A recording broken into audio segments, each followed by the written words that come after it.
The sky shimmered with an unfamiliar light that evening, a hue neither entirely green nor blue hovering between wonder and unease. In the quiet town of Evermere, life had always been gentle, children's laughter spilling into the streets, elders speaking in measured tones, and the wind carrying the scent of lilac and earth. Yet tonight, every creature paused, instinctively aware that something monumental had pierced the fabric of their ordinary existence. On the hill overlooking the valley, a solitary figure stood. Alara Quinn, a young scientist with hair the color of autumn chestnuts and eyes reflecting both curiosity and fear, clutched a small notebook to her chest. The townspeople had retreated indoors, murmuring about omens and shadows. But Alara knew better. This was not superstition. This was history arriving with silent, slow grace, and humanity had no idea what it was about to encounter. The craft descended with a majesty that rivaled the mountains themselves. Its surface shimmered like liquid silver reflecting the dying light of the sun. No sound preceded it, yet the air vibrated with a presence that demanded attention. Every instinct in Alara screamed, "Do not approach." But the fire that had driven her to study the stars, to uncover the secrets of the universe, pulled her forward relentlessly, and then they emerged. They were tall, impossibly slender with skin like polished crystal, refracting light into colors the human eye struggled to name. Their eyes, oh their eyes, were deep wells of intelligence and patience, observing humanity not with hostility but with quiet, almost sorrowful curiosity. One of them stepped forward and a voice unbound by any vocal cords yet somehow comprehensible, filled her mind. "We come as witnesses. We come seeking understanding." Alara's breath caught. Witnesses. Understanding. The very words whispered promises of connection, of knowledge beyond imagination. Yet deep beneath that awe, a shadow of doubt lingered. Humanity had faced the unknown before, and often fear and greed had guided its hand. Would this time be different?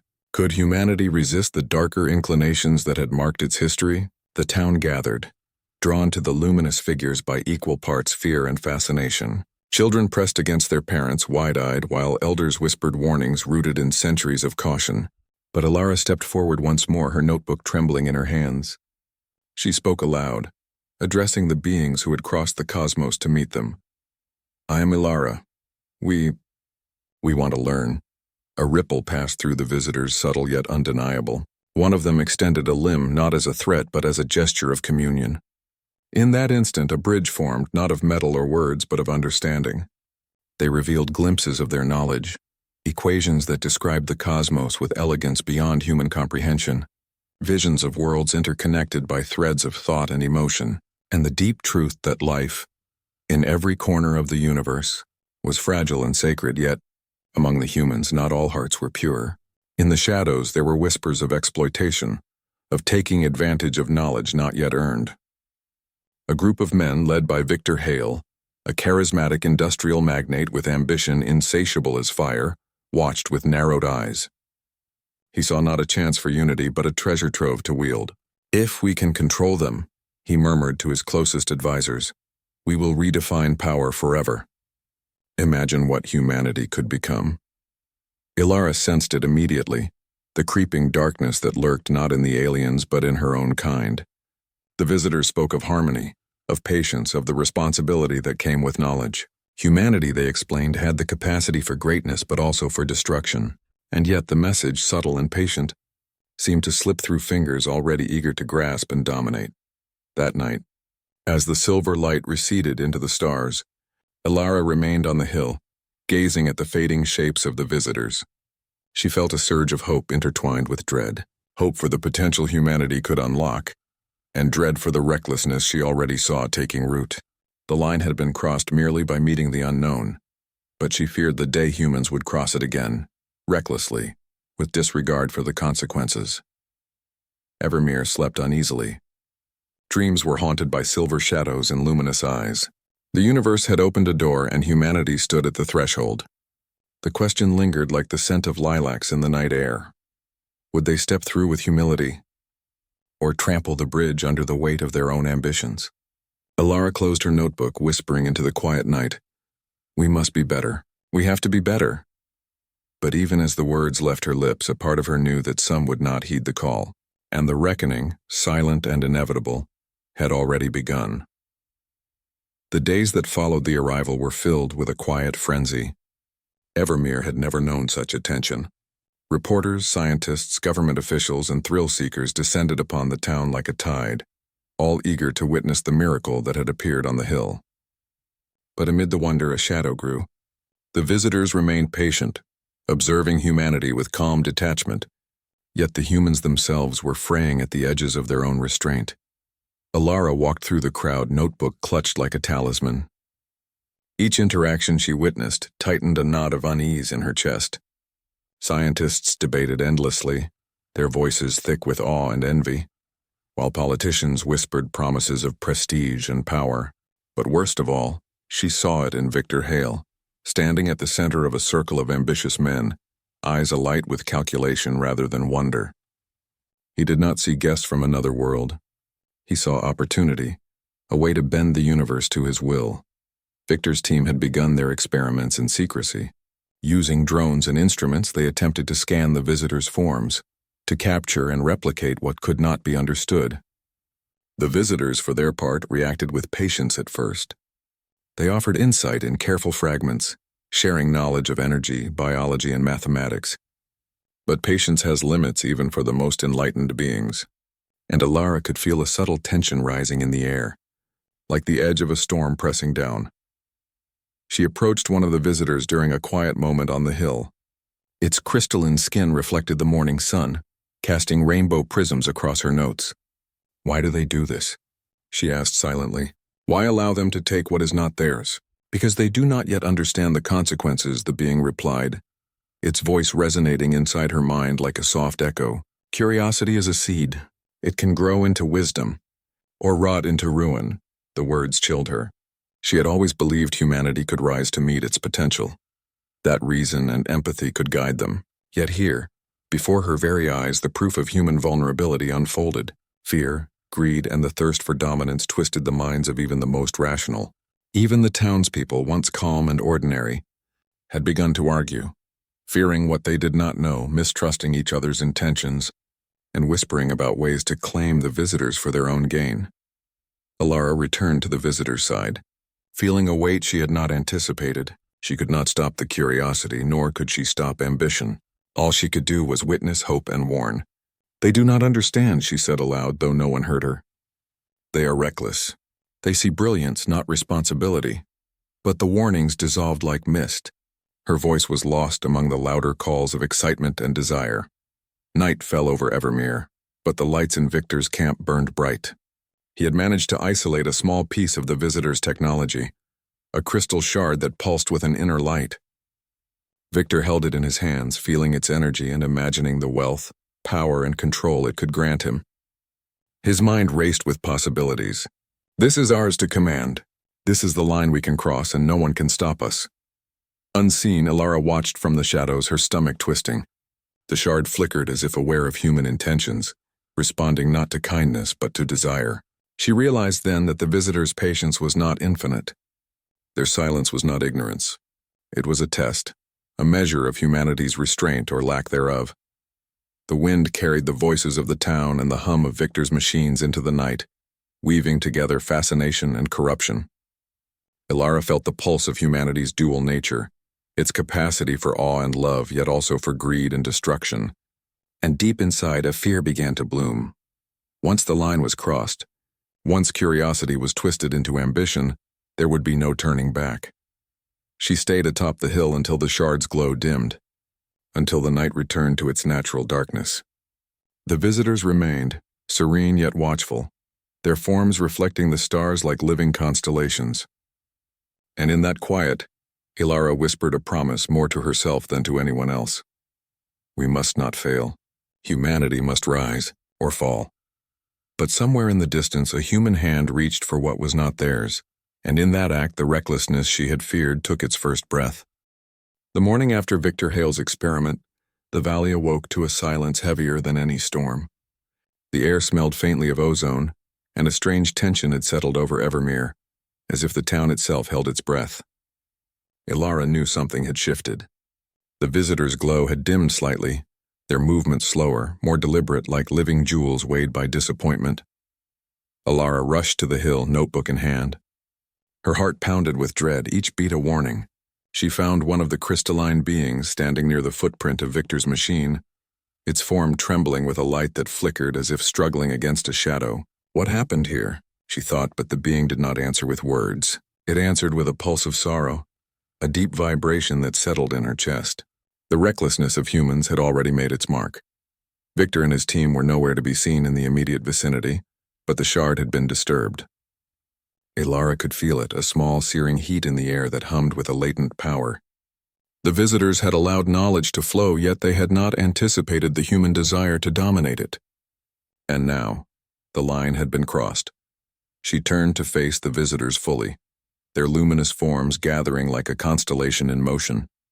One of them reached a limb toward her, not in greeting but in warning. They do not yet understand. They have begun to take what is not theirs. The line has been crossed. Consequences follow. Alara's stomach churned. Her mind raced through everything she had observed. The gleam in Victor's eyes, the quiet envy in the scientist's murmurs, the townspeople's fearful fascination. Humanity's brilliance had always been coupled with its hubris, but now it had become dangerously clear. She had watched the seed of greed sprout and take root in a single night. Victor returned as the sun began its descent, carrying the shard like a trophy. His smile was confident, almost arrogant. "They don't understand us," he said, voice low and sharp. "We've taken the first step toward something greater. The world will remember Evermere as the birthplace of a new age." Ilara's voice broke through the air, trembling but resolute. "You've done nothing but sow recklessness. You don't see the danger. This is not a prize, it's a responsibility." Victor laughed, a cold sound that cut through the warmth of the evening. Responsibility? That's for those too weak to seize opportunity. Humanity survives because we take, we conquer, we reshape reality in our image. And now, for the first time, we have the means. The visitors shifted, their crystal forms pulsing with a cold light, no longer warm with curiosity, but tinged with grief. Alara realized the magnitude of what had occurred. Humanity had not merely touched the edge of understanding, they had grabbed at the unknown with no thought of restraint. As night fell over the valley, the shard pulsed violently, responding to human interference. Energy rippled outward, scattering the tree's leaves like glass in the wind, and the ground beneath Victor trembled. The visitors moved closer, their forms glowing brighter in a desperate attempt to contain the imbalance. Alara's chest tightened. She knew the shard could not survive human greed without consequences. If Victor continued, if humanity continued to force its hand on what it did not yet comprehend, the repercussions could ripple far beyond Evermere. She stepped forward, placing her hands on the air where the shard vibrated, speaking aloud as much to herself as to anyone else. "We are not ready. We are not ready." Victor ignored her, eyes locked on the shard's pulsing brilliance, his ambition blinding him.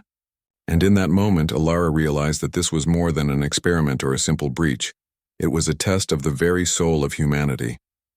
Would they rise to meet the responsibility laid before them? Or would their recklessness unleash a darkness they could never contain? The shard's pulse grew stronger, responding to desire, to impatience, to human hubris.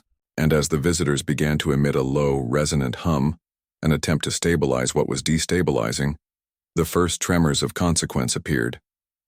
The ground cracked along faint lines, silver light streaking from the fissures, and a chill spread through the valley like a warning whispered across time.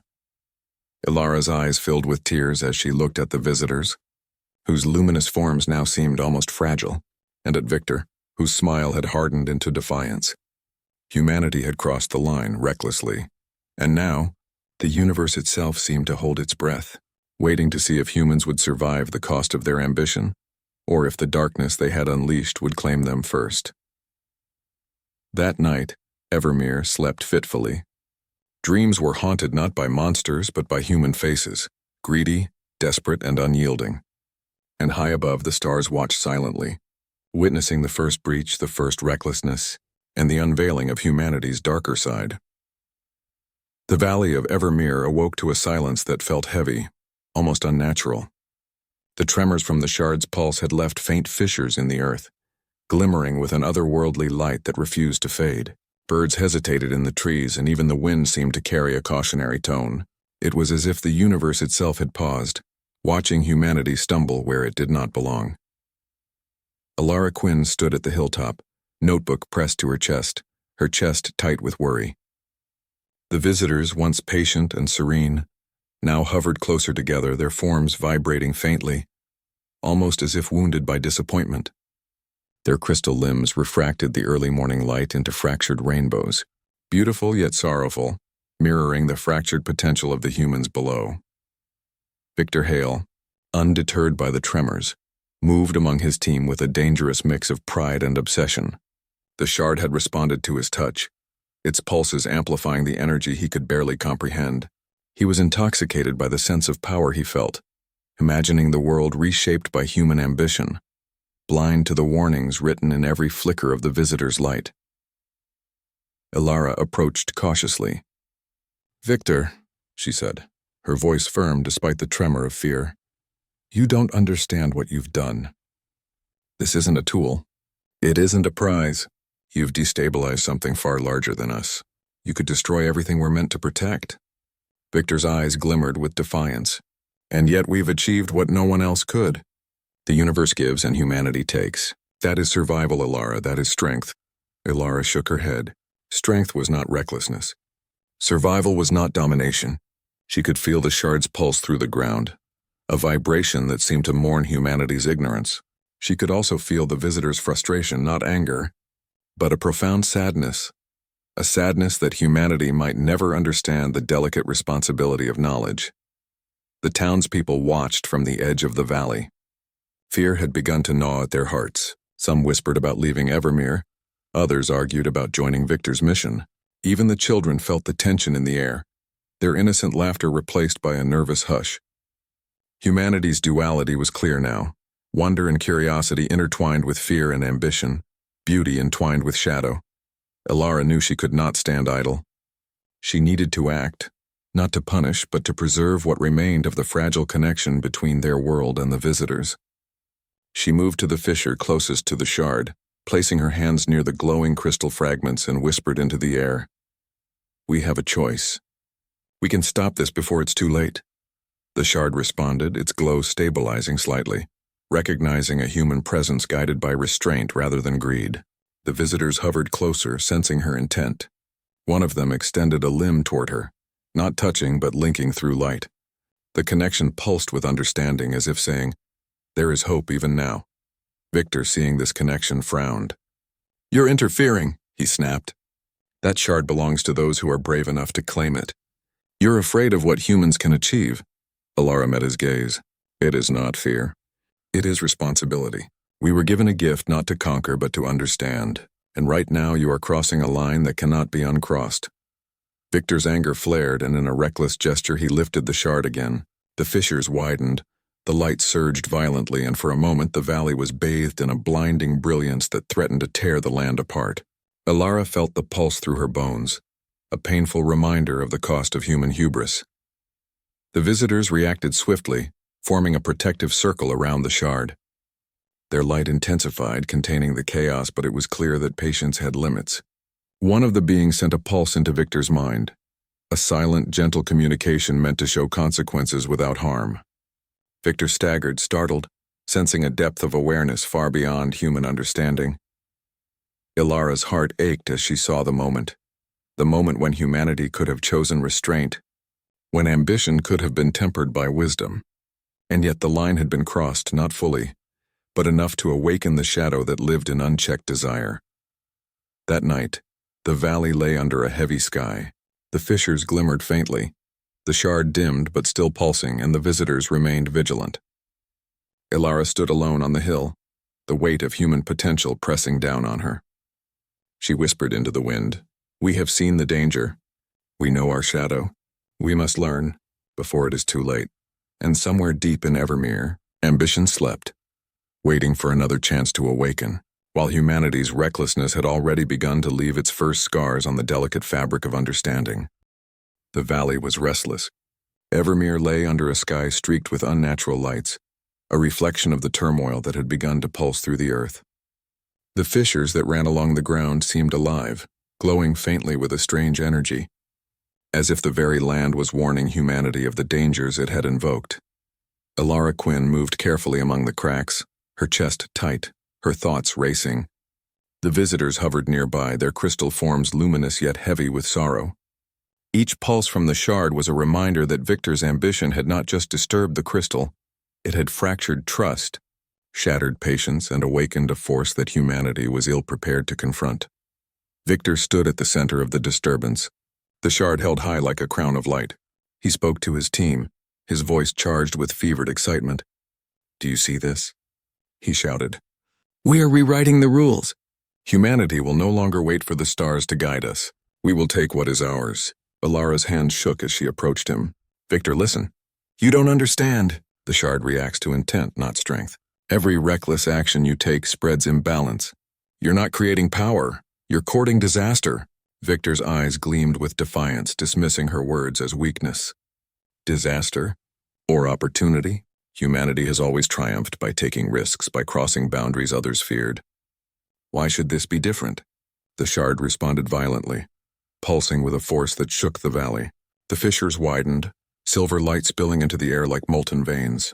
Birds scattered, the wind howled through the chasm. And even Victor stumbled as the energy sought equilibrium. The visitors reacted instantly, forming a protective lattice of light around the shard, their voices resonating in a tone humans could almost but not entirely understand. Alara felt the urgency pressing into her bones. It is not too late, she thought. If we can guide him, if we can show restraint, maybe the line can still be respected. She stepped forward, placing her hands on the nearest fissure and whispering to the shard with an intensity that came from understanding, not ambition. We are human and we wish to learn. We do not seek to harm, only to grow. The shard pulsed in response, calming slightly, its violent tremors restrained by her focused intent. For a moment it seemed the balance might be restored. The visitor's light softened and the valley exhaled as if relieved, but Victor would not yield. "You are weak," he spat, raising the shard higher. "Power is not given, it is seized, and I will not stand aside for your caution." The shard reacted violently, sending a shockwave through the valley. Trees splintered, rocks leapt from the ground, and a blinding light erupted in waves. Victor fell to the earth, the force knocking him back. Alara shielded her eyes, the energy brushing against her like fire and wind combined. The visitors intervened fully, their bodies radiating a harmonizing light that encased the shard and contained the surge. In the aftermath, silence fell, a silence so profound that every human heart seemed to tremble under its weight. Victor lay stunned. The shard dimmed and the fissures glowed faintly but steadily, as if warning that the imbalance had not been fully corrected. Alara looked around. The valley bore scars, physical and emotional. The townspeople stared in disbelief, a mixture of awe and fear. They had witnessed firsthand the result of human recklessness, the cost of ambition unchecked by restraint. One of the visitors approached her, light flowing gently from its crystalline form. "You understand," it said without words, "and you have the strength to guide your kind. But the line has been touched and its echoes will not vanish quickly." Alara nodded, understanding more than she wanted. "We have seen the cost. We know the shadow now." Victor, slowly rising, looked at the shard with a mixture of fear and lingering desire. He understood now, perhaps too late, that some forces were not meant to be claimed by human hands without wisdom. That night, Evermere lay in uneasy quiet. The stars above seemed distant, watching in patient judgment. The shard rested in the center of the fissures, glowing softly under the watch of the visitors. And in the hearts of humans, the first seeds of reflection and humility had begun to take root, though some, like Victor, still nursed ambition cloaked in stubborn defiance. Alara climbed the hill once more, gazing at the visitors. "We have touched the line," she whispered to the wind. "We have seen what happens when we step recklessly into the unknown. May we learn before it is too late." The visitors remained silent, their light calm yet watchful. The valley slept, but the lesson had been etched deeply into the memory of all who had witnessed it. Humanity's brilliance was matched only by its capacity for recklessness, and the universe had unveiled a side of humanity that demanded both caution and courage. Evermere awoke to an eerie calm. The valley was scarred yet alive, the fissures glowing faintly like veins of silver light across the earth. The shard, once violently pulsing with reckless energy, now lay dormant in the center of the largest fissure, surrounded by the watchful forms of the visitors. Their crystalline bodies refracted the morning sun into a fractured rainbow, beautiful and sorrowful, a reminder that patience had limits. Alara Quinn stood at the hilltop, notebook pressed to her chest, heart heavy with a mixture of fear and resolve. She had seen the consequences of humanity's reckless ambition, seen what a single misstep could unleash. And yet, she also sensed a fragile hope shimmering in the valley like the first light after a storm. The question remained, would humanity rise or fall under the weight of its own desire? Victor Hale, however, was undeterred. The failures of the past days had only fueled his obsession. "We are on the brink," he said to his team, voice tight with fervor. "The universe has opened a door and we have the power to walk through it. We cannot retreat now. Greatness demands risk." Ilara confronted him again, her hands trembling but her voice unwavering. "Victor, listen. This isn't risk, it's destruction. You're playing with forces beyond your comprehension. Every reckless step pulls us closer to ruin." Victor laughed, a sound that carried defiance and fear in equal measure. "And what if it does? Humanity has always risen from ruin. The strong survive, the weak adapt. Why should this be any different?" The visitors moved closer, forming a protective circle around the shard.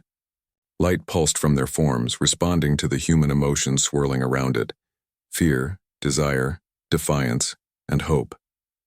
One of them extended a limb toward Ilara, a gesture of solidarity. "You are the voice of restraint," the pulse conveyed. "But the balance is fragile. Humanity's shadow grows." Ilara stepped forward, placing her hands over the shard. She could feel its latent energy vibrating beneath her fingertips, sensitive to her intent. With steady breaths, she focused not on ambition or control, but on understanding. "We do not wish to harm. We do not seek to dominate. We wish only to learn." The shard responded, glowing warmly under her touch. The fissures along the valley stabilized, the silver light softening. The visitors' forms shone brighter, their crystal limbs humming with relief. For a brief moment, hope seemed possible, but Victor would not yield. He reached toward the shard, hands trembling with greed and obsession. The shard pulsed violently, reacting to the conflicting intentions in the valley. Light erupted like lightning across the fissures, and the earth trembled beneath their feet. Birds scattered into the sky, and the wind roared as if warning humanity of the danger it courted. Ilara met Victor's gaze, eyes fierce with determination. "If you touch it again, it will not respond to you. The universe does not bend to greed. We will not survive your recklessness." Victor faltered for a moment, sensing the truth in her words. The shard's energy swirled violently around him, yet his ambition clung stubbornly to his will. "And if I fall?" he asked, voice quieter now, laced with uncertainty. "What then?" Ilara stepped closer, her hand brushing his. "Then you must choose. Not for power, but for humanity. Step back or we all risk losing what cannot be regained." Silence hung in the valley. The visitors' light pulsed steadily, waiting, observing, as if to see if humanity could choose the higher path. Victor's chest heaved. Pride warred with understanding, ambition with restraint. Around him, the fissures glimmered like eyes, watching, judging, reflecting the truth.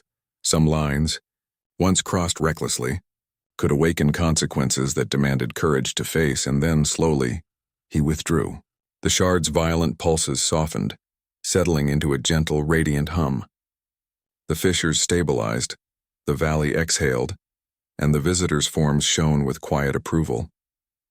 Humanity had faced its first true reckoning, and though scars remained, a bridge between ambition and responsibility had been preserved. Fragile, delicate yet unbroken, Ilara stepped back, her heart racing, eyes filled with both relief and sorrow. She knew the shadow of recklessness would linger. That human desire for power could never be fully contained. But for now, hope had returned. Humanity had been tested, and a spark of understanding had survived the reckoning. The valley lay under the stars, quiet and trembling, a witness to both human folly and resilience. And high above, the visitors remained, patient, luminous, and eternal, silently reminding humanity that brilliance and darkness often walk side by side, and that the choice to rise above or succumb was theirs alone. Evermere woke to a dawn unlike any other. The valley, once scarred by the fissures of ambition and recklessness, now glimmered with a subtle, healing light. The shard rested at the center of the largest chasm, humming softly in harmony with the land. The visitors stood watch, their crystalline forms refracting the sunlight into colors humans had never named. There was serenity, but it was fragile, as if the universe itself had exhaled and held its breath again, uncertain of humanity's next step. Elara Quinn climbed the hill once more. Notebook in hand, her heart heavy yet resolute. She had seen the reckless hand of ambition, the fragility of trust and the shadow of desire, but she had also seen restraint, understanding, and the glimmer of humanity's highest potential. Today, she realized, the choice rested not in the hands of the visitors but within every human heart. Victor Hale stood apart, staring at the shard with a mixture of awe and regret.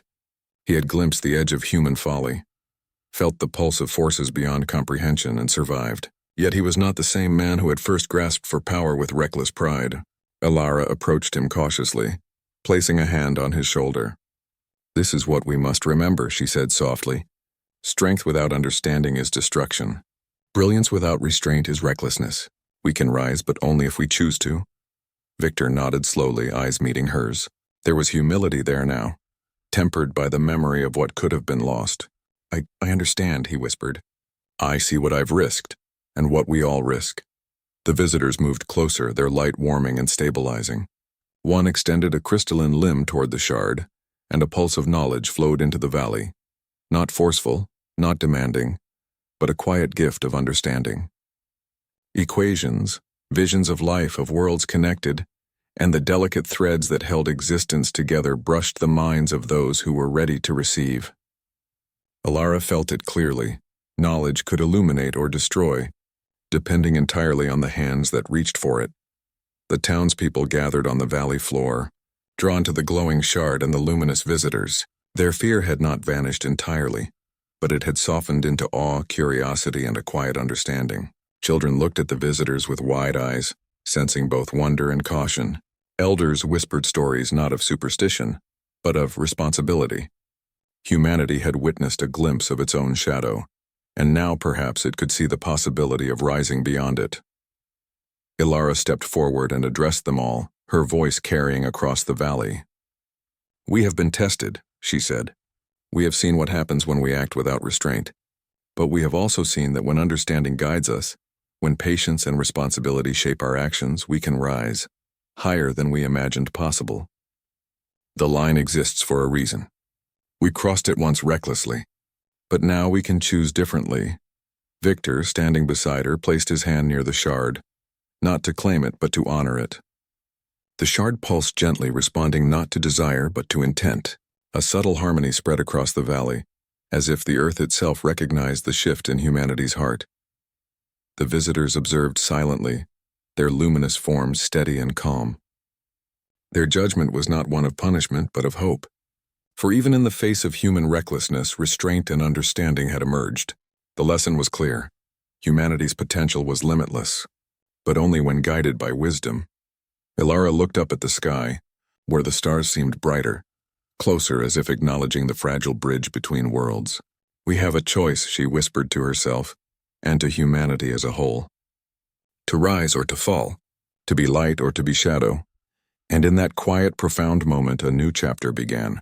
Victor Hale, the townspeople, and even those who had acted recklessly felt it. The weight of responsibility, the clarity of restraint, and the awakening of understanding. The visitors began to fade, their forms dissolving into the air like living starlight, leaving behind not fear, but guidance, a silent promise that humanity had been seen, judged not for ambition alone, but for the courage to learn from it. Evermere remained forever changed. The valley bore the scars of recklessness, yet glimmered with hope. Humanity had unveiled its darker side and faced it. And though the shadow of desire would never vanish entirely, the spark of restraint, of wisdom, and of understanding had been ignited. Elara closed her notebook for the final time, gazing at the horizon. A smile touched her lips, tempered by memory and awe. "We have been tested," she murmured. "And now, we can rise." The stars above watched silently, witnessing humanity's awakening. The universe had crossed paths with humankind, and for the first time it had seen the potential for brilliance guided by understanding, and a recklessness tempered by the strength of restraint.